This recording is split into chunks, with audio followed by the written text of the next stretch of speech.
നമുക്കുണ്ടല്ലോ expensive ആയിട്ടുള്ള ഒരു purchasing വേണമെന്നില്ല കേട്ടോ ഒരു ഔട്ട്ഫിറ്റ് സ്റ്റൈൽ ചെയ്യാൻ വേണ്ടിയിട്ട്. അതിന് എപ്പോഴും ഒരു സ്മാർട്ട് ആയിട്ടുള്ള ഒരു ഷോപ്പിംഗ് തന്നെ മതി. ഫോർ എക്സാമ്പിൾ ബഡ്ജറ്റ് ഫ്രണ്ട്ലി ആയിട്ട് ഒരു ഔട്ട്ഫിറ്റ് എങ്ങനെ സ്റ്റൈൽ ചെയ്യണം നമുക്ക് നോക്കിയാലോ. ചേട്ടാ അതൊന്ന് എടുക്കോ.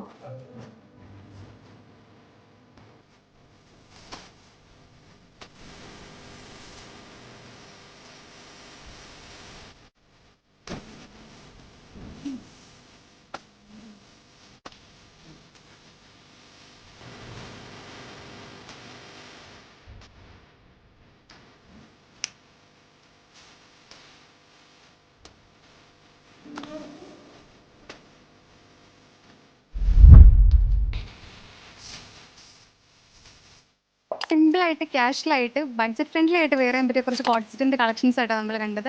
ഇതുപോലെ സ്റ്റേറ്റ്മെന്റ് ആക്സസറീസ് ഒക്കെ വെച്ചിട്ട് നമുക്ക് സിമ്പിൾ ആയിട്ട് ഇത് സ്റ്റൈൽ ചെയ്യാൻ പറ്റും. അപ്പോൾ നിങ്ങളുടെ ബഡ്ജറ്റിനുള്ള ഫുൾ ഔട്ട്ഫിറ്റ് അത് പ്രീമിയം ആയിക്കോട്ടെ ബഡ്ജറ്റ് ഫ്രണ്ട്ലി ആയിക്കോട്ടെ ഇനി നേരെ പോരെ UP ഫോർ ഹെയറിലേക്ക്.